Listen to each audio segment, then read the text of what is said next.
Shade by William Butler Yeats. To a Shade, it is a poem which has been written by the Irish poet William Butler Yeats.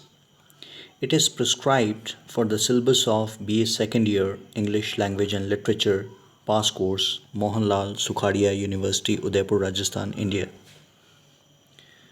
This poem has been taken from Yeats' volume of poems, Responsibilities.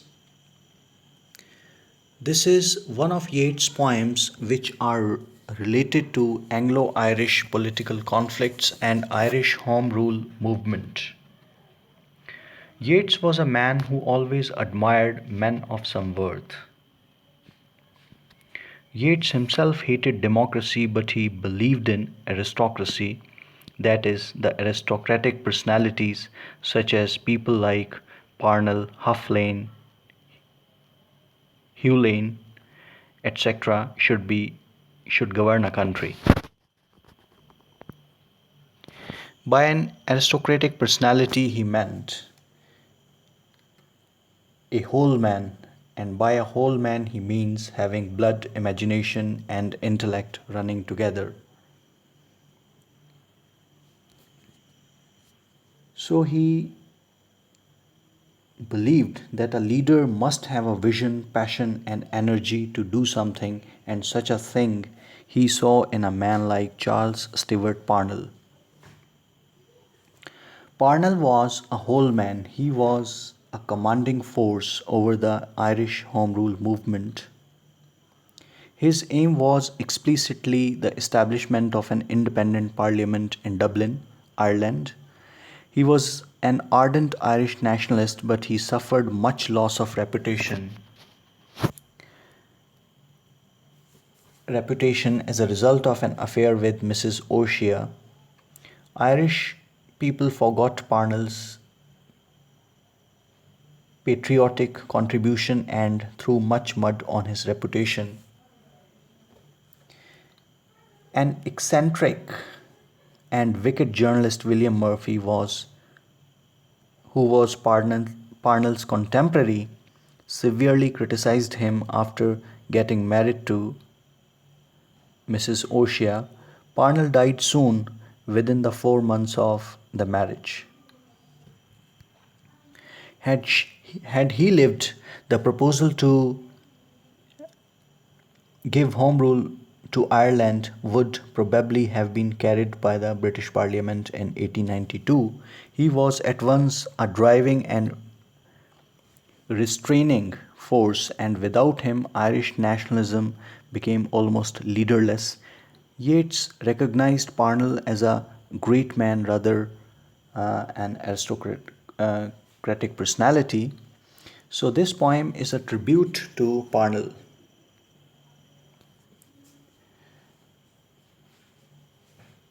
So, this poem is a tribute to Parnell. Yeats imagines that after Parnell's death, his ghost has come to visit Dublin, his own city. Yeats addresses the ghost of Parnell and directly asks him that if he has revisited the town, that is Dublin, to see his Parnell's monument, which was erected after his death, or to take a walk beside Irish seashore in a happy mood. This poem urges the ghost of Parnell not to linger in Dublin, even though the occasion of his visit be the fact that a monument has been erected in his honor. Yeats wonders if the builder of Parnell's monument has been paid. I wonder if the builder had been paid. Here, the poet makes an ironical remark on the Philistinism of the people of Dublin. Parnell was so much insulted by Irish public, for his insignificant personal error that Yeats does not believe that such cruel people can have any respect for such a man and can erect a monument in his memory. The ghost of Parnell then may have come to Dublin to drink of that salt breath out of the sea when grey gulls flit about instead of men. In such an evening when no man can be found, beside the seashores. The ghost of Parnell may have come near the sea to drink that salt breath, that is, feeling of freedom. Yeats' poetry is highly symbolical. Even every word in his poems stands as a symbolic representation of a fact or an incident. Grey Gulls is also a symbol of the Irish people's narrow mindedness, that is, Irish people are still slaves, they are in chains, they could know they could not recognize a man like Parnell. It is only grey gulls who are freedom lovers and who can drink that salt breath out of the sea. But Irish people perhaps want to remain imprisoned physically as well as mentally. Yeats tells the ghost of Parnell that the time has not come yet in Ireland when Irish people will become able to drink that salt breath of liberty. So it is better for Parnell's ghost not to talk about liberation for the willing slaves. Yeats further addresses the ghost and says that it may have come here to see the ghostly splendors of 18th century houses along the quay. Yeats satirically says that the ghost can see the monument, can try to drink the salt breath out of the sea and have a look of the Irish houses, but after doing this all, he must retire to the place where he came from. He should not expect anything from Irish people because they have previously insulted him and will insult again. Let these content you and be gone again, for they are at their old tricks yet. Yeats gives yet another example of the narrow and constricted slavish mentality of the Irish people.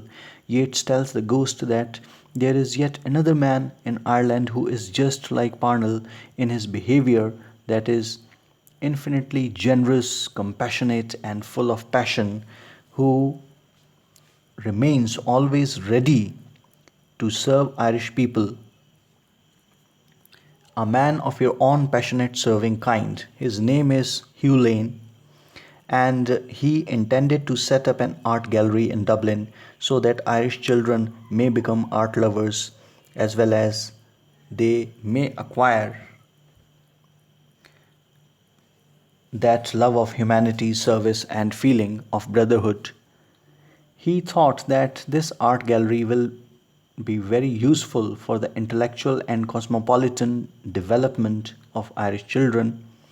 So he generously donated several of his paintings from his rare collection for the art gallery. Had brought in his full hands what had they only known, had given their children's children loftier thoughts, sweeter emotion, working in their veins like gentle blood. But even he was as much insulted as Parnell had been by the same old foul mouth, that is, William Murphy, the wicked journalist, and by Irish people. Murphy had set the pack, that is, the pack of hounds, on Lane. Pack of hounds here means the Irish nationalists who went against Lane.